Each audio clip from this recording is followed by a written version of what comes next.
ভাঙড়ে যে মারপিট দাঙ্গাটা যে লাগবে ভাই, আমি এর আগে আপনাদের কাছে বলেছিলাম, আমি জানি কত মায়ের কোল খালি হয়ে যাবে, কত আমার বোনেদের স্বামী হারা হয়ে যাবে, কত আমার বোনেরা তার নিজের ভাই বোনকে হারাবে। দেখেন না, এই তো সবে শুরু।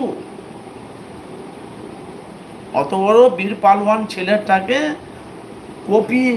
কপিয়ে ওনাকে গুলি মেরে পুরো এপিট ওপিট পুরো ঝাঁঝরা করে দিয়েছে।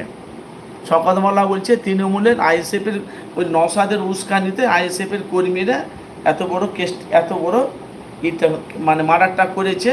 তো খুব তাড়াতাড়ি আমি মাননীয় মুখ্যমন্ত্রী মমতা বন্দ্যোপাধ্যায়কে বলবো ওনাকে যেন খুব তাড়াতাড়ি যেন অ্যারেস্ট করা হয়। আবার নওশাদ সিদ্দিকীকে যেখানে দেখছি তারা মিডিয়ারা তারা মিডিয়ার মুখোমুখি নওশাদ সিদ্দিকী বলছে হাতে নাতে না ধরলে আমাকে আমার নামে দিয়ে আমাদের কর্মীদের আমার নামে দোষ দিচ্ছে, কিন্তু তদন্ত করুক না, সিআইডি নিয়ে এসে দুধ কা দুধ পানি কা পানি হয়ে যাবে।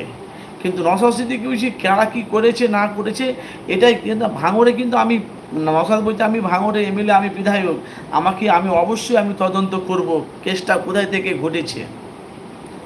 আমি আপনাদের কাছে বলেছিলাম না ভাইজান, কথাগুলো আমার মিলছে তো। ফুরফুরা শরীফে ফিরোজা তোহা সিদ্দিকী চাচা যান বলেছিল নওশাদ সিদ্দিকী ভাঙড়ে জিতবে, 100-র মধ্যে 100% ভাঙড়ে জিতবে, একদম পুরো কনফার্ম, কোনো টেনশন নেই। কাসেম সিদ্দিকী দাঁড়ালেও কোনো পাত্তা পেবে না, অন্য কেউ যদি দাঁড়ায় তাও পাত্তা পেবে না, কিন্তু ভাঙড়ে নওশাদ জিতবে। কিন্তু ভাঙড়ে বিধানসভা ভোটের আগে দেখেন আইএসএর উপর কত রোলার চলছে। এই তো টেলার তো শুরু হলো। এই একটা তৃণমূলের কর্মী গেল, কবে দেখবে আইএসএফের কর্মী মার্ডার হয়ে যাবে। ভাই আমি আপনার সাথে মজা করছি ভাইজান, আমি ভাই কারোর সাথে মজা করি না। ভিডিওটি দেখে ভাই আমি কি বলবো ভাই, চোখ দিয়ে তো পানি তো দূরের কথা ভাইজান, বুক ফেটে গেছে আমার। হাইরে রাজনীতি নেতারা কিছু পয়সা ইনকামের জন্য, কিছু পয়সা পাওয়ার জন্য, কিছু পয়সা নিয়ে ঘর বাড়ি করার জন্য, কিছু পয়সা নিয়ে মা বোনদের সংসার চালানোর জন্য তারা রাজনীতি দিয়েছে, তারা নিজের প্রাণটাকে হারিয়ে দিলে। আজকে উনি কবরে চলে গেল, ভালো করে বুঝবেন তার পরিবারকে কে দেখবে। উনি তৃণমূলের সভাপতি, আমি যা দেখলাম তৃণমূলের সভাপতি, ভালো মানুষ ছিল, লোকের সাথে মিলে ভালো ব্যবহার করতো, তখন মারলোটাকে আইএসএফকে এখন অবধি করে ফুটেজ তো আমরা পাওয়া যায়নি। যদি আইএসএফের কর্মীরা কি নওশাদের উস্কানিতে মারানো হয়েছে, ফুটেজটা ফুটেজ একটা ফুটেজ থাকা দরকার তো। কিন্তু হাজার হাজার মানুষের সামনে শওকত মোল্লা বলছে এটা কিছু নেই, নওশাদের উস্কানিতে এই আইএসএফের কর্মীরা আমাদের তৃণমূলের সভাপতিকে হত্যা করেছে। আমি মমতাকে খুব শীঘ্রই বলবো ওনাকে যেন অ্যারেস্ট করা হয়।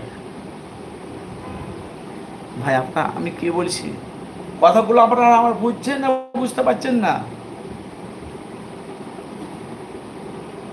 তাহলে 2021-এ যে নওশাদকে ভাঙড়ের মানুষ জিতিয়েছে, ওনাকে করে এমএলএ করেছে।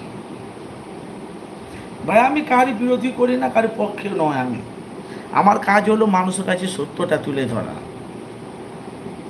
তাহলে 2021 থেকে 2025 পর্যন্ত এই যে নওশাদ সিদ্দিকী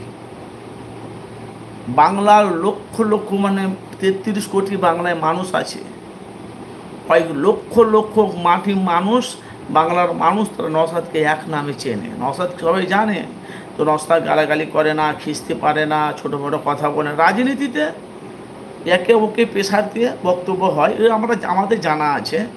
কিন্তু ভাই বলি কথা, নওশাদ সিদ্দিকী ভাঙড়ে কি জয়ী হতে পারবে বিধানসভায় ভোটায়? আমার তো ভাই কিনতে লাগছে।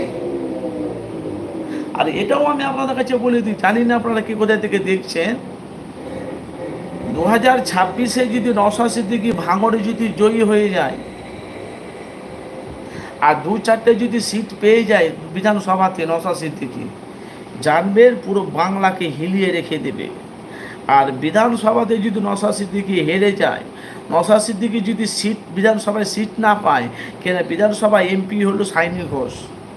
আর ভাঙড়ের মানুষ যদি কিছু টাকার লোভ লালচ দিয়ে যদি বিরোধী দলের কাছে বিক্রি হয়ে যায়, নওশাদকে যদি হারিয়ে দেয়, জানবেন আইএসএফের দলটা চিরস্থায়ী মতো বাংলা থেকে মুছে যাবে। ভাই আমি বাস্তব বলছি, ভাই আমি আপনাদের কাছে গল্প